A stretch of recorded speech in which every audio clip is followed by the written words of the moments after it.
Dear students, till now we were understanding trends in two physical properties out of five.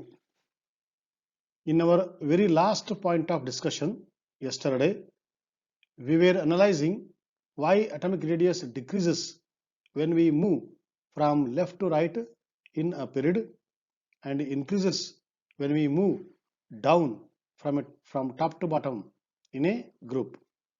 Whether it is atomic radius or ionic radius, in a period, both decreases, whereas in a group, both increases. In a period, decrease because of entry of an electron in the same shell due to the increase in atomic number by just one and a nuclear pull. In a group, increase because of creation of a new shell which takes outer electrons far away from the nucleus. Now, in today's session, my dear friends, we are going to discuss and we are going to understand the third trend in physical properties, that is ionization enthalpy. First, let us understand about the meaning of ionization enthalpy. It is the amount of energy required to remove electron from valence shell of isolated gaseous atom, or in different way, or in a broader sense, it is defined in this way. How? The minimum amount of energy which is needed to remove the most loosely bound electron from a neutral isolated gaseous atom in its ground state to form a cation, also in the gaseous state, is known as ionization enthalpy. See here, important word is minimum amount of energy which is required to remove the most loosely bound electron among the electrons existing in an atom. The electron which is most loosely bound, that depends upon the nuclear attraction over the electron and electron repulsions, energy of the orbital. So keeping all these factors in the mind, among the existing electrons, which electron is most loosely bound, that electron you have to remove. To remove that electron, how much energy is required? That to what here? From a neutral isolated gaseous atom. What is this isolated gaseous atom? See, among the three states of matter, the most easy state of matter is gaseous state, because particles are free, particles are moving in a random fashion. Therefore, we handle very easily and comfortably the gaseous state. Therefore, every system, whether it is in the solid or liquid, we have to take to the gaseous state. And when you take to the gaseous state, in the gaseous state, particles are far away from each other. They don't attract each other. That time, we can supply some amount of energy so that that energy is utilized to remove the most loosely bound electron. When the atom is in the gaseous state, it is taken that interatomic attractions are minimum. So with this minimum interatomic attractions, so we supply some amount of energy, and how much energy is required, that is taken as the ionization enthalpy. Why it is called as ionization? Because after losing an electron by the atom, it converts into positive ion. It undergoes ionization.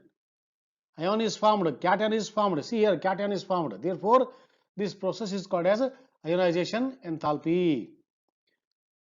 Ionization enthalpy is also known as ionization energy.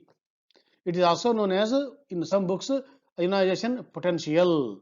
So it is the ability or the capacity or the potentiality to remove an electron from the atom so that it converts into an ion. Which ion? Cation. That's why it is called ionization enthalpy. Now next point is, diagrammatically you can see here, when atom loses electron in the gaseous state, converts into cation in the gaseous state.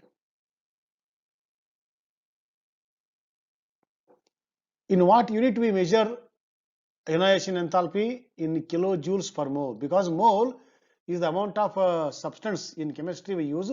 So for 1 mole, how much energy is required we first calculate. Accordingly, for 2 moles, 10 moles we can calculate.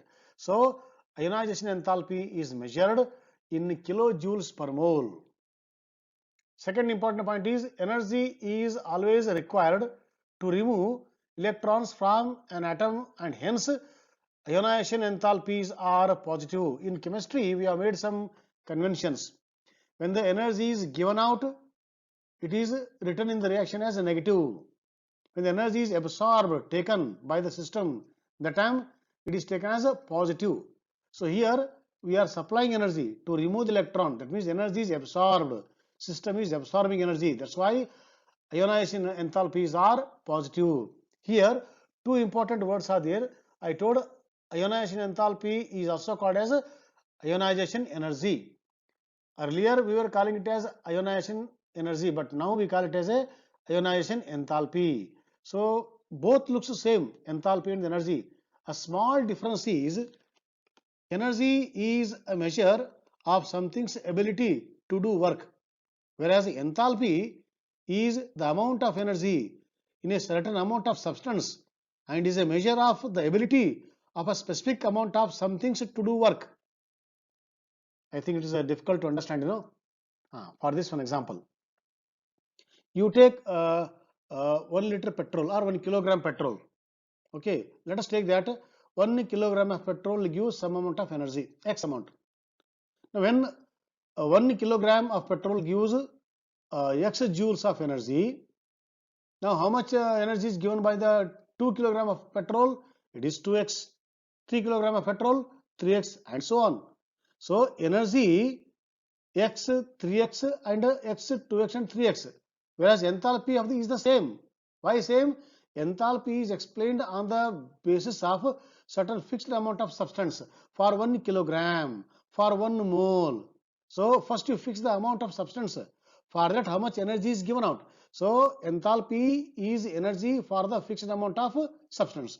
So this is a small difference between energy and the enthalpy. Still, we learn more about the enthalpy in the last but one chapter known as the thermodynamics. This is the graph which tells about the ionization enthalpy for the first 60 elements. You can see here, very interesting graph. There are some tops here, there are some bottoms here. Okay, so if you see the tops, these top positions are taken by helium, neon, argon, krypton, xenon. These are called as noble gases. Why noble gases are taking the top position? Why they are going for the high energy? Why it is very difficult to remove electron from these categories? Because noble gases have got fully filled electronic configuration. And we understood in the second chapter that fully filled electronic configuration is highly stable. Therefore, energy required is very much. That's why they have taken the top position. Whereas if you see the bottom, lithium, sodium, potassium, rubidium, cesium, all these are alkali metals. That means in the case of alkali metals, we require less energy. Why less energy? Because alkali metals, if you see the atomic radius in the same chapter, they are the highest in size. Okay, so electron is far away from the nucleus. When the electron is far away from the nucleus, for us it is very easy to remove the electron.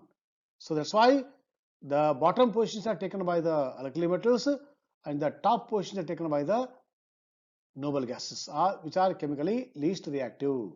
This is the survey of this graph. Now one more word is successive ionization enthalpy. Means when we remove an electron from an atom, it converts into what? Cation or the positive ion. Once a positive ion is created, now I want to remove the second electron. Is it easier or difficult? It is difficult. Why? Because after attaining the plus charge, after converting the atom into the cation, now removing electron charge is minus. So removing the negative charge from the positive area is very difficult. Now reason number second is when you remove electron, number of electrons are less than the number of protons. So when the number of protons in the nucleus are more than the outer electrons, so proton starts dominating, plus charge starts dominating. So this proton starts to pull the outer electrons, thereby making the size less. When the size is less, electrons are close to the nucleus, pull is more, so difficulty in removing the electron. That's why the second enthalpy, third ionization enthalpy, they are all more. Now you see the values. So what is meant by successive ionization enthalpy? It is the amount of energy required to remove next electron step by step from the cation. One electron, second electron, third electron, and so on like that. See diagrammatically, when you supply energy to the system, electron goes out, either it comes into cation or cation to the plus 2 ion, plus 3 ion, and plus 4 ion, so on. You see this table, data says, see, these are the IEs of the sodium, of the magnesium, and of the aluminum. You see, in the case of aluminum, to remove the first electron, we require 577.6 kilojoules per mole. Whereas to remove second electron, you see, 1816. To remove the 2744, third electron, very much. So if you want to remove the third electron, you have to add these three. Very large amount of energy is required. Okay, it's very difficult. So what is the conclusion? Conclusion is, theoretically, you can remove any number of electrons, but practically, it is very difficult to remove more than 3 electrons because the energy needed is so high that it is not easily available. So maximum it can lose 3 or 4 is very difficult. That's why he has drawn a line here. This is easy, these two are easy, these two are the most easy, but these two are difficulty. You can go through this table also, where all these are easy. We can remove the electrons, but here for removing second electron, third or fourth, and so on for sodium is very difficult. For aluminum more than 3 is difficult. For silicon more than 4 is difficult. So this area is very difficult area. Okay, so we don't go for that. So 3 or maximum 4 can be removed. So today we understood what is meant by ionization enthalpy and meaning plus unit and its impact stepwise. In tomorrow discussion, we learn factors that affect the ionization enthalpy. Thank you, my dear students.